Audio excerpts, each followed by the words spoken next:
Thank you, and I would ask that we don't hear any more applause until the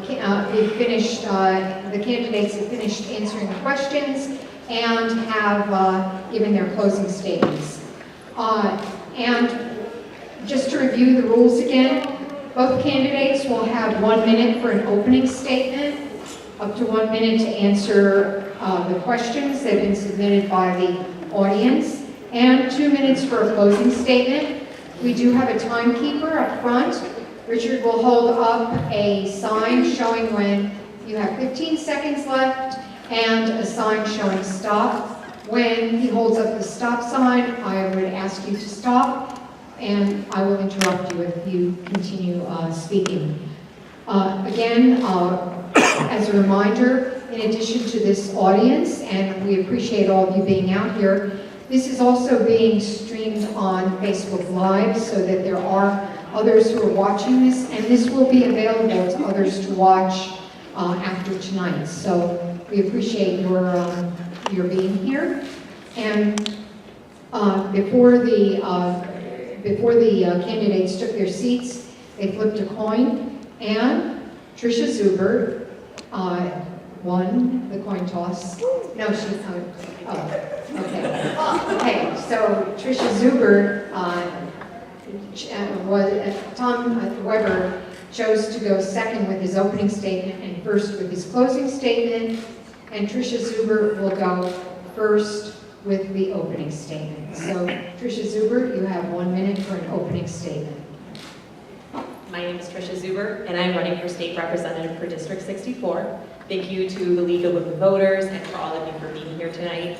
I think it's important that people start paying attention to politics, and I'm actually excited to be here to actually hear questions from people that matter. I decided to run for state representative because I realized our elected officials didn't remember who they work for, which is all of us. And I think a lot of times people get down to Springfield and mix up their priorities with the people who they're supposed to be representing. And I'm a stubborn Italian mother who doesn't forget where I came from, and I know when I get to Springfield, I will remember who put me in that place and who I need to represent. Thank you. Tom Weber, you have 1 minute for an opening statement. All right. Thank you, and thank you all for allowing me to come out here and thank the League of Women Voters. I'm Tom Weber. I'm a lifelong resident of the district. My family has been around District 64, Lakeville Township area since the late 1800s. So we've got a lot of blood and soil, and I plan on hopefully having my grandchildren spend time here too. And my lovely wife Becky is here somewhere. We've been married 28 years, or 29 years as of last week. So, and we have 2 children, 26 and 28 years old.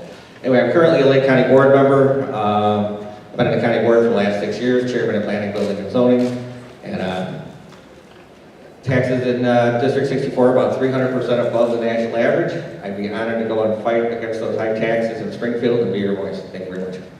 Thank you. And the first question will be answered first by Tom Weber. And the question is, what are your top 3 priorities as a new state representative? I would say, first of all, the out-of-control spending in Springfield. We collect more taxes every year, but the spending increases more than we collect. And if we just were to hold the line on spending and stuff, we would eventually meet those lines. Secondly, education. I think funding our schools and stuff properly, getting our children proper education, and also infrastructure, economic growth, number 3. We need to increase our infrastructure, improve our roads. Number 1 complaint I get on the county board is when someone's wife or husband is sitting in traffic while the rest of the family is sitting at the table eating dinner. Thank you. Trisha Zubert? My 3 focuses are property taxes, the opioid crisis, and the budget. Of course, a lot of these things overlap, especially property taxes. We keep trying to figure out how we can take more money from the people who live here instead of figuring out how we can spend less. We need to function like a family would, where if you have less income, then you spend less. The opioid crisis affects us all, whether you have children or don't. And I don't go to a door where I don't hear about property taxes. And it's kind of fun when you go to a door and you say, what are your concerns other than property taxes? And there's this awkward silence because you've taken the words out of their mouth. I just think that that's something that's getting to all of us, and we need to think about how we're spending the money instead of just taking more from everyone.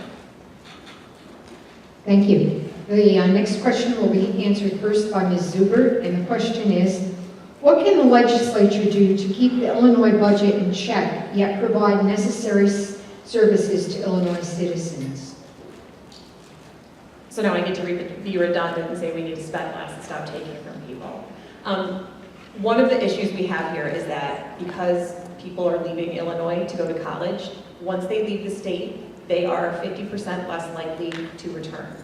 So we need to make education in Illinois more affordable to keep people here, so we have the funds for these important,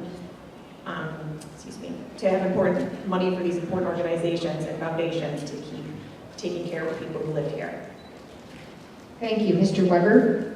Can you repeat the question? Can you repeat the question, please? What can the legislature do to keep the Illinois budget in check, yet provide necessary services to Illinois citizens? Well, I think if there's obviously the spending, we need to keep that under control. One thing I would suggest or propose is that if there is new spending proposals, that we should go through and find programs that could be eliminated. The one thing I've learned as a county board member is sometimes there was programs or spending implemented years ago, and maybe something 20, 30 years ago. One thing, government just doesn't get rid of anything unless you really go after it. That's one of the biggest problems. So I would suggest for anything new spending, we have to cut something in order to afford it. Thank you. The next question will be answered first by Mr. Weber, and the question is, what are your thoughts on the school funding formula? How would you address it? I think it's better than it was. I think that there's some schools that are still getting more funding. I know the schools in our area aren't funded as well as obviously Cook County and other places. I would like to see more of the state supplying the 50% per student funding that they're supposed to.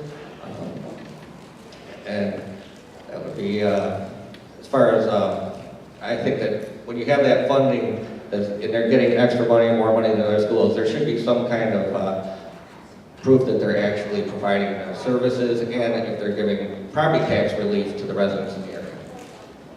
Thank you. Ms. Zubert? I appreciate the legislature that was passed to fix education funding reform, but it didn't go far enough. We need to meet our financial obligations to children, and we are one of few states that doesn't fund schools at a higher percentage at the state level. 75% of school funding is coming from local people, and that's not how it should work. It should come from Springfield. So it's one more thing attached to the budget, but more of the money needs to come from Springfield to keep our schools. Thank you. The next question will be answered first by Ms. Zubert, and the question is, what is your position on a, this is in quotes, fair tax or a graduated income tax? Ms. Zubert? I support that. However, this is one of those times where it kind of doesn't matter what I think. It would need to be changed at a level where voters would have to supply the vote to change something like that on the actual Illinois state laws. So it doesn't really matter what I think, even though I love this question because I do support it. But this is something that we need to take the tax burden off of the middle class, and it would require the constitutional amendment. So the General Assembly would debate it, but the voters would be the ones who actually put that into action. So it's something that would be immediately returned to the voters' hands if that actually was going to make a change. Thank you. Mr. Weber? I would absolutely not support it. If you look at other states where it was implemented, not only do wealthy people pay more, the people making $17,000 and up a year are paying more. The problem we have here, again, isn't that we have a problem with not enough taxes. The problem is that we have too much spending. I've talked to many business owners, some of which have already looked at purchasing homes and moving their businesses out of state.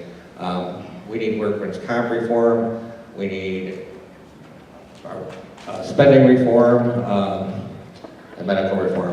There's many things we can do besides switching it to a graduated income tax. I think the flat tax that we have is good, and I think if we continue to raise taxes on our wealthy, we're going to end up in a state full of poor people.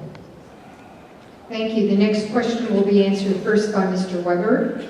And the question is, would you support a bill to ban assault weapons?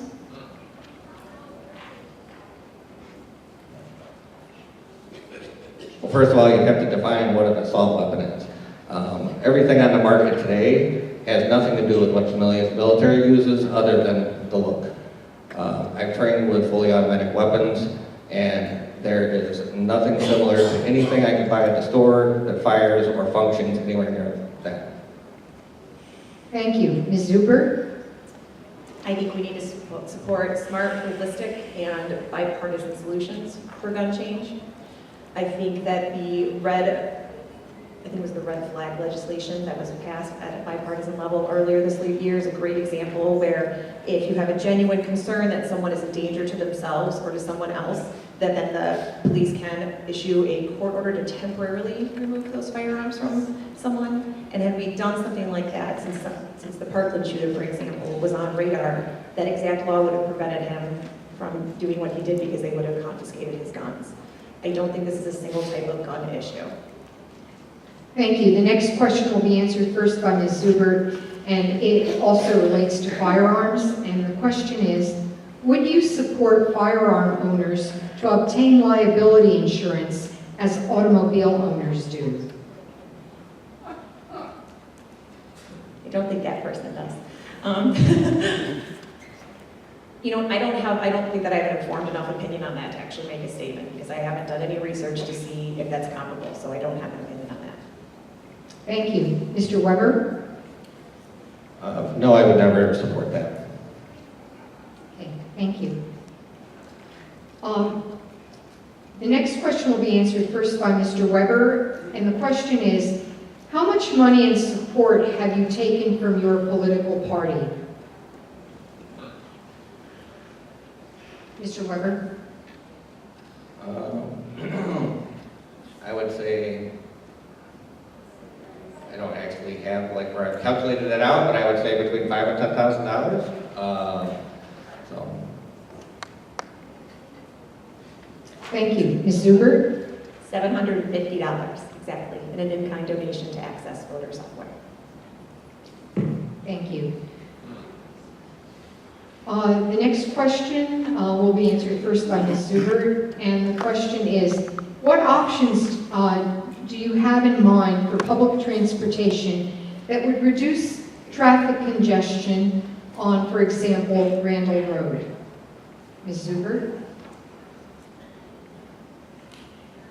Well, I know 53 is part of an issue, but you're asking for public transportation. So we don't have quite the bus system that we have in other places, or even the trains. Like if you want to take a train west or east, you have to go all the way to the city and then come back out, and that seems a little counterintuitive when it comes to ease of travel. So I think those are two options that we need to look at expanding, rather than always automatically defaulting to expanding roads. While the roads are in desperate need of improvement around here, if we had more people on public transportation, they wouldn't be as much of a demise.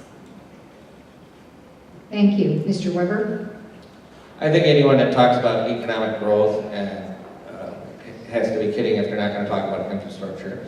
A perfect example is you look up to Pleasant Prairie, what they have there. When they put in the off-ramps and the highways and stuff, it has been developing and booming. Unlike Illinois, our people are moving there, our people are going there for jobs.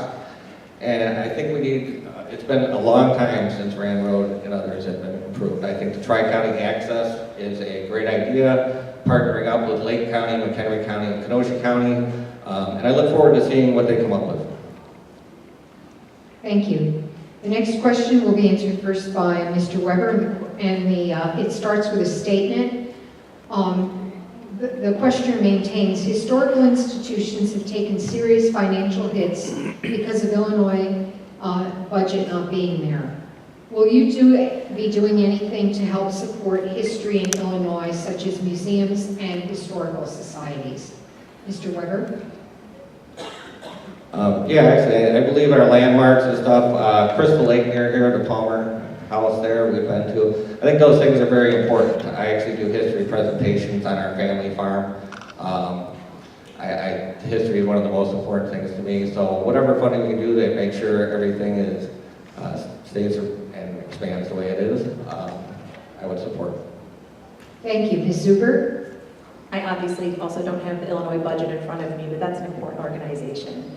I don't know what money is going to go where until we see what kind of money we have, and I would support historical organizations still getting funding. Thank you. The next question will be answered first by Ms. Zubert, and the question is, what programs would you cut to reduce taxes?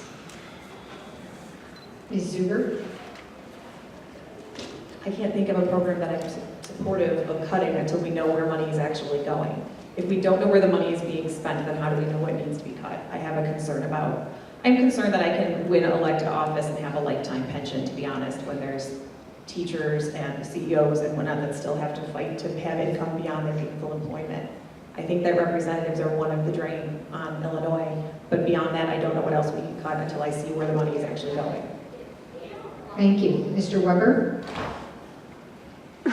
Yeah, again, that's one of those things that, from a distance and from the county level, we get hit with unfunded mandates all the time, because Springfield a lot of times will pass spending that they don't want to pay for and pass on to the local counties. So, but yeah, that's something I would have to get down there and really look into. I'm not going to say one thing that I picked out that I would cut.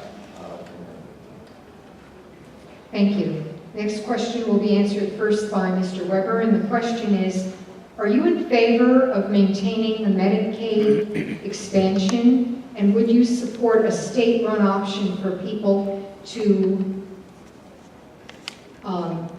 get insurance on the marketplace, to buy insurance on the marketplace? Mr. Weber? Yeah, I would change anything right now. As far as the marketplace, we need to make healthcare more affordable. There was a study, I think that was started done on Medicaid. They found almost 50% of people shouldn't be receiving it. I don't know, I can't quote when that was, but I remember reading an article on it. I think that in order to make healthcare more affordable, we need to open up lines where we can purchase insurance off lines. I'd like to see farmers maybe be able to get together with farm bureaus and create a group where they can purchase insurance, just like Lake County, where I'm a board member now. We have thousands of employees. We can leverage our buying power to afford and get cheaper prices on that. I think other organizations and membership should be able to do the same thing. Thank you. Would you mind repeating the question, please? Are you in favor of maintaining the Medicaid expansion? Would you support a state-run option for people to buy insurance on the marketplace? Yes. I just wanted to make sure I got all the parts of that question. Yes, I agree. I support that. Thank you. The next question will be answered first by Ms. Zubert, and the question is, what issues will you address or champion if you are elected as the state representative in District 64? What are your priorities? Well, as we said at the beginning, my three priorities are property taxes, the opioid crisis, and the budget. And I think I actually said those in reverse order because the budget is where it starts. And you don't know how much money you have to spend until you know how much is going in. And so I think the budget is really where we're going to be the first day activity. Thank you. Mr. Weber? Yeah, I think that obviously property taxes, like what I hear says, number one issue. I think we need to address the budget and spending. Like I said, find programs that we can cut if there's going to be new spending. One thing I would champion is we have, again, infrastructure. We need economic growth up here. One of our biggest assets that brings $150 million into the area is our chain of lakes and Fox River. I think we need to support the Fox Waterway, and if we can find funding to increase that, we have the farm fields and stuff up north in Wisconsin that are draining into our rivers, the silt and stuff that's filling those up. Protecting those natural resources and that asset for tourism and income, I think is a big priority. Thank you. And the next question will be answered first by Mr. Weber, and the question is, what would you like to see the state do to address the opioid crisis and other addictions? And the questioner maintains that currently people have to wait for service. I think that in Lake County, we've been a leader in this issue. State's Attorney McHenry myself have held forums trying to educate the public on the opiate epidemic. I think having an increased points of access to where people who want to find help can find help. Oftentimes they're on a time limit before they go into withdrawals. So we're trying to expand that into multiple police stations in every town to where people can walk in and get help. We have a way out program, we have text a tip. I would like to take those and expand those programs, statewide and throughout District 64. I think it's a huge problem, and I think the more people are aware, the safer our children will be. Thank you. Ms. Zubert? Yes, in Lake County, Chief Eric Gunther started a way out, and an addict can walk into a police station and say, I have an addiction problem, turn in all the narcotics, and instead of being arrested, will be directed to a rehab or a help program. I think this is great on multiple levels, partly because it takes away the fear of getting assistance from the one group that could help to prosecute you, and I think we need to start spreading that kind of organization through multiple counties. Thank you. Next question will be answered first by Trisha Zubert, and the question is, do you think district gerrymandering is a problem? And if so, how would you change the current system of drawing district boundaries? Well, considering a Democrat has literally never won District 64, yeah, I think gerrymandering is a slight problem. But that goes both ways. For every district that is guided towards being primarily Republican, there's another one or two that's guided the opposite direction. I don't have a perfect solution yet, but I think it needs to be easier for people to know which district they live in. This district is a perfect example that we're half Lake County and half McHenry County. And how are people supposed to know what district they live in when 4 houses down somebody is in a different district? So whether we break it up by county, by school district, there has to be a more comprehensible way for people to understand which district they're in. Thank you. Tom Weber? I absolutely support a fair map amendment. In Lake County, I'm on the Government Reform and Implementation Committee. We're actually working on a fair map rule. We're going to have an outside group that's going to review our county board maps. And the goal is actually to try to be a leader for the state in that. The problem isn't that there isn't fair map amendments. The problem is that we can't get it passed in Springfield. So we need bipartisan support. The Republicans are on board. What we need is Democrats to get on board too. Thank you. The next question will be answered first by Tom Weber, and the question is, how would you address the loss of businesses leaving Illinois to surrounding states with a better business tax climate? Mr. Weber? Well, again, so as a business owner for 22 years, one of the biggest expenses we have is workman's compensation. For 3 employees a year, I pay over $20,000 in workman's comp. In other states, I talked to a business owner that has about, I think he's got 10 or 11 employees. He had his accountant do a review over in Indiana and Wisconsin. He would save $90,000 a year just on workman's comp by moving his small business. I think when you go into a hospital and a knee replacement for an individual costs $10,000, but workman's comp they charge $30,000. I think we need workman's comp reform and lower the taxes, better business environment, and infrastructure. People want to get their goods to market. They don't want to sit in traffic. And our businesses here want shoppers to be able to come in from places like Pleasant Prairie and Lake Geneva. So, we've got multiple fronts. All of those would help with our budget problems. Thank you. Trisha Zubert? I do think this is a place where infrastructure could help out if people were more easily able to get to work and not have to drive to either Chicago or to Wisconsin or to Indiana to get to work in a more expedient way, then more businesses would be willing to stay here. But when you're losing employees too because they don't want to sit in traffic for an hour before they get to work, that's a problem. Thank you. The next question will be answered first by Trisha Zubert. The question is, does Illinois have too many levels of government? And if so, what would you do about it? Yes. There's, until you see, I hate that, it feels like a cop-out to say until you see the budget, but there are too many people doing the same job at every level of government.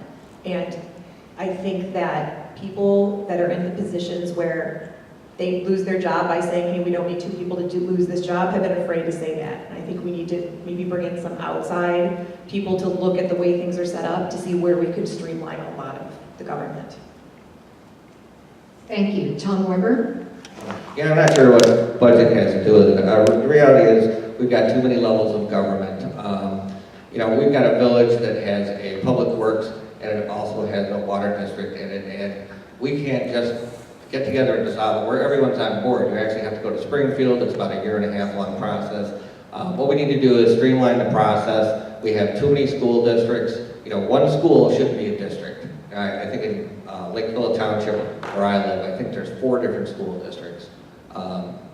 There's just at every level, and I'm not picking on schools, there's mosquito districts, you name it. We've got cemetery. There's too many levels of government, too many people filling those positions, and I think in Springfield we need to streamline that process so we can eliminate some of the redundancy.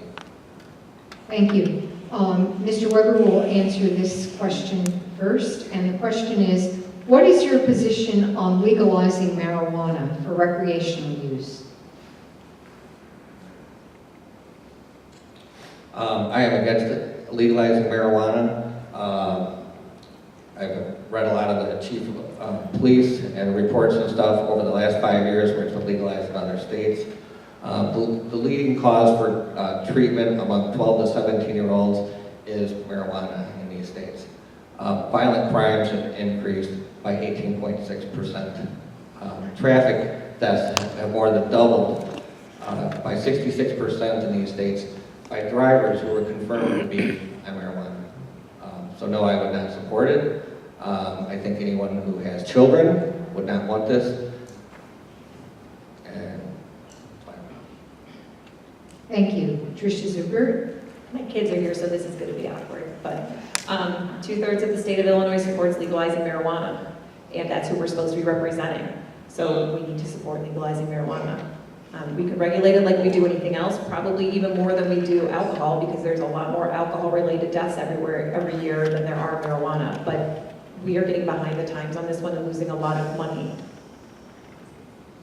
Thank you. The next question will be answered first by Ms. Zubert, and the question is, if elected, how do you propose to change the chronic underfunding of higher education while Illinois consistently loses students to other states with cheaper tuition rates?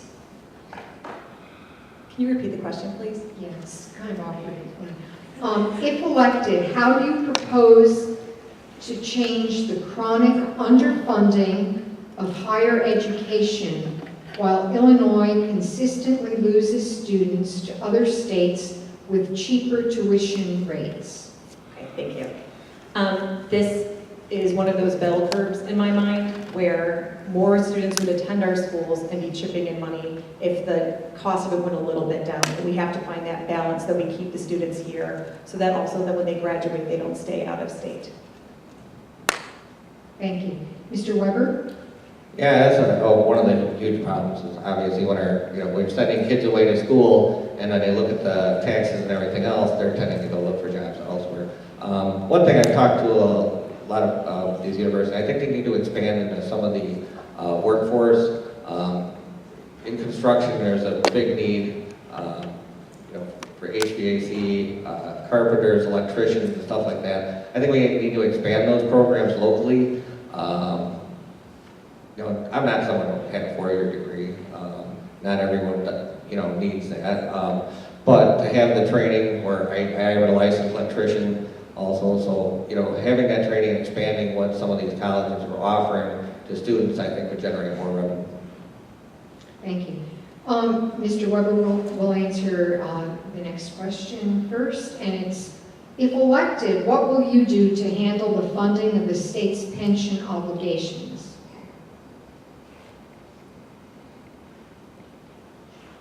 Well, I think we need, obviously, pension reform.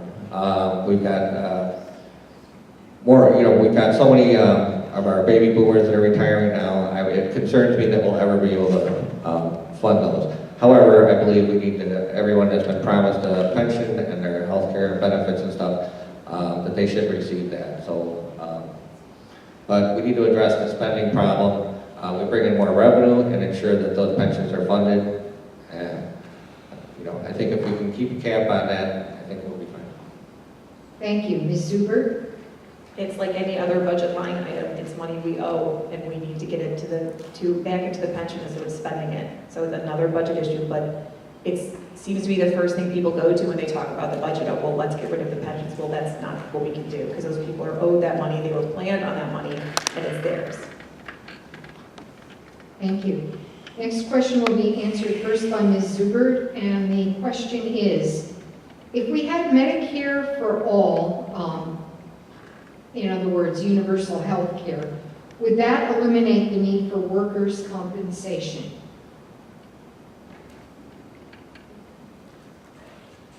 I don't know.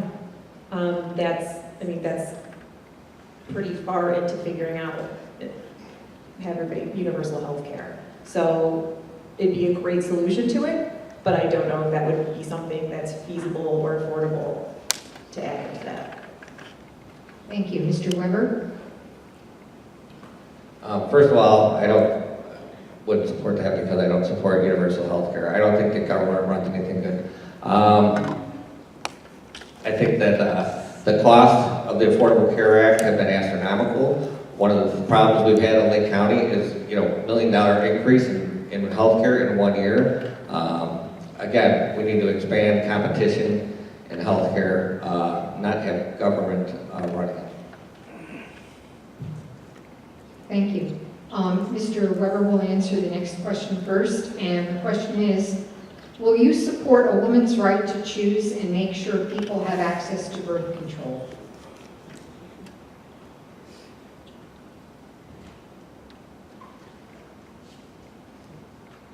Well, the Supreme Court has ruled that abortion is legal, and I would support the ruling. I personally am pro-life. And yeah, I think I'm not sure what to do. One of the concerns I have on this issue, though, is there's a big movement to push legislation to remove the parental consent from people 13 and 17 years old. And I think that's one concern that whether you're pro-life or pro-choice, that you should be aware of.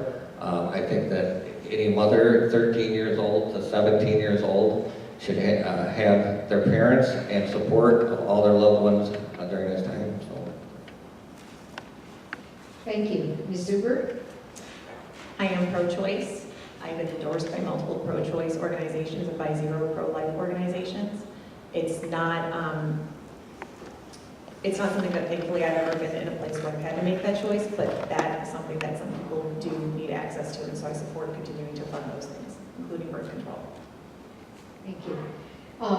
Ms. Zubert will answer the next question first, and the question is, what, if anything, should be done to change the legislative rules to limit the power that the Speaker of the House has? I think that might be a backhanded way of asking about term limits, but I'm not sure. Just because that'd be a pretty big overhaul to change that, but I think a better thing would be to say we need term limits on leadership. Thank you. Mr. Weber? Yeah, I agree. With Trisha here, I'm not sure where they're going. I'm not sure what powers all he has, to be honest with you. But yeah, I think that we definitely need term limits on our leadership.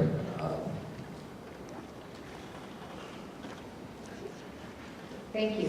And Mr. Weber will answer the next question first. And the question is, do you support taxing pensions and other benefits?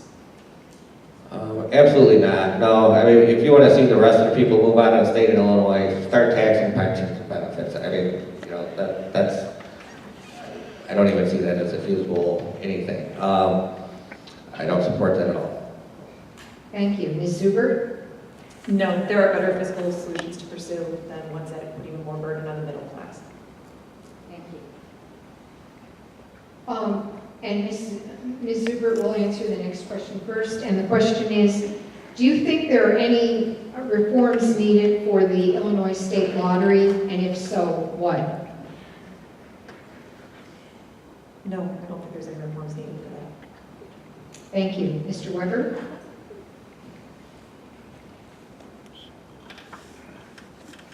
If I remember correctly, wasn't that funding supposed to go towards education?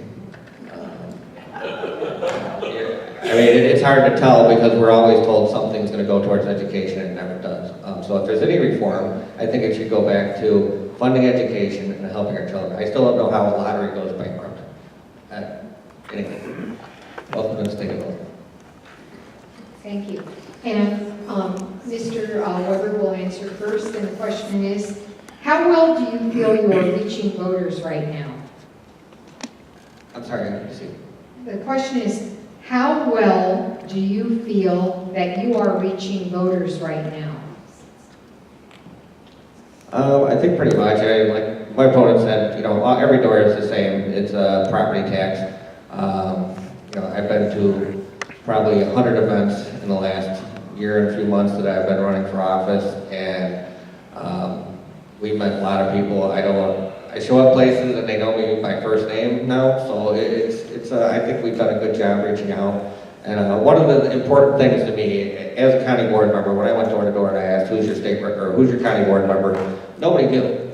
And so my goal over the 6 years was in my county board district to make sure I was known. I'm probably the most active socially. So if I have the privilege or honor of representing District 64, I'm not going to be a politician that'll disappear. I'm a politician that'll show up at all your community events. And if you go to your community events, you'll know that I've been doing that for the last year. And I've been doing that in my county board district for the past 6 years. I think that's very important. Thank you. Ms. Zubert? My personal experience has been that the majority of people who attend community events attend the same ones over and over again. It's the same group of people. We've actually invested a lot of time in knocking on doors in our district in both counties. And it's amazing to me how many people say that they have never seen their representative go to their door. They don't know how we can expect to actually represent people when we aren't talking to them. So we personally have knocked over 5,000 doors in the past few months, and it's a great way to actually talk to people. Thank you. The next question will be answered first by Ms. Zubert, and the question is, point to some honest event that would make you trustworthy. I have no idea what I'm saying. I'm looking at my children wondering if they put that one in there. I'm just going to say I think there's something wrong with putting on an event that proves that you're trustworthy. So can't really think of one that seems kind of false. So I'm a trustworthy human being in that I put myself into a place where I'm running for public office in front of my children who can Google everything I do when they're older. And so if that isn't putting yourself out there and proving that you are who you say you are, they're going to hold me accountable. Thank you. Mr. Weber? Yeah, I think the one thing, the bad thing for any politician to say is to come out and say, trust me. So, no, I've been, I think, pretty honest with who I am. You know, I try to get out in public as much as possible, and you know, represent my district. Thank you. At this point, I'd like to know, are there any other questions from the audience? If not, I'll ask a final question here. Oh, there, somebody. I'm curious about how much money each of you have taken from the unions, public sector unions. Okay, and that will be answered first by Mr. Weber. And the question is, how much money have you taken from public sector unions? 0. Thank you. Ms. Zubert? 16,000. 16.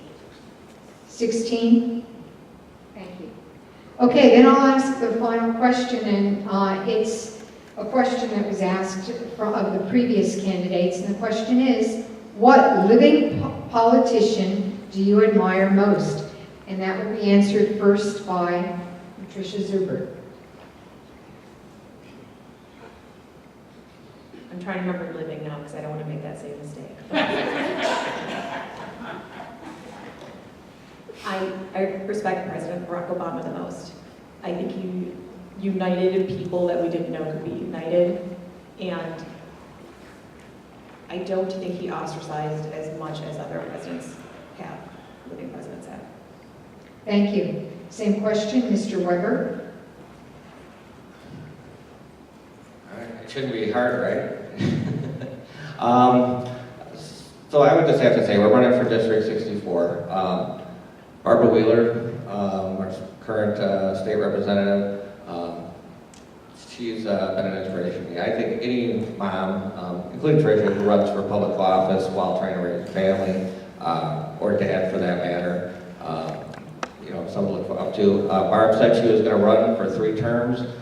She ran for 3 terms. As far as I'm concerned, she's a woman of her word. And Thank you. At this point, we'll be moving to the 2-minute closing statements. And while the candidates are getting ready for that, I'd like to remind everyone that on your ballot there will actually be 3 candidates. The third candidate, the Green Party dropped out? Okay. So you will have 2 candidates. You will have Tom Weber and Trisha Zubert. And so one of these will be your new state representative. Neither of them is the incumbent, so that they're both fresh faces for this position, and you'll have the opportunity to vote for them either beginning next week, actually a week from today, September 27th, begins early voting, and then election day is on November 6th. So I hope that you do take the opportunity to go out and vote, encourage your friends and neighbors to register and also go out and vote. And at this point, I'd like to move to the closing statements. And the first closing statement will be given by Tom Weber. And Mr. Weber, you have 2 minutes. all right, well, thank you very much. First, I'd like to say thank you again for allowing me to come here. I think running for office is not an easy thing. This is not something we do every day, go up in front of people and kind of open our souls and tell people what we feel. One thing I will say that when I first got elected on the Lake County Board, one of the first things I did was there was $1.3 million surplus on the Forest Reserve. At first, our board was looking for different ways to spend it and everything else. And I asked them, I said, well, how do we get this money? I said, well, we asked the people who will pay for it. This is what's left after the bond was paid off. So I said, well, why don't we give it back to the people? Inevitably, after months, and there was nothing happening. So I did a couple press releases. And eventually the board came around and we voted and abated $1.3 million back to the taxpayers. I'm not sure that was ever happened before in Lake County. I'm willing to fight for the residents of District 64. We're willing to fight to get infrastructure, to push for economic growth, for jobs, education for our children, and work for you. And I promise to be present and visible and accessible. I would be honored to be your voice in Springfield, and please vote for me on November 6th. Thank you. And Trisha Zubert, you have 2 minutes for a closing statement. I run myself under the theory that you are who you are. So who I was before I was running for office is who I will be in office. I'm a good listener, I'm a hard worker, I love helping others, I talk a lot, but sometimes that pays off. And those are all good things except for the talking a lot if you're a representative. I won't go to Springfield and forget who I'm there for and who elected me to that position. I said earlier that District 64 has never elected a Democrat, but I should have said they've never elected a Democrat before. I'm looking forward to hopefully changing that because I know I would be a great representative for all of you. Thank you. Thank you. And at this point, I'd like to ask you to acknowledge both of our candidates, Tom Weber and Trisha Zubert.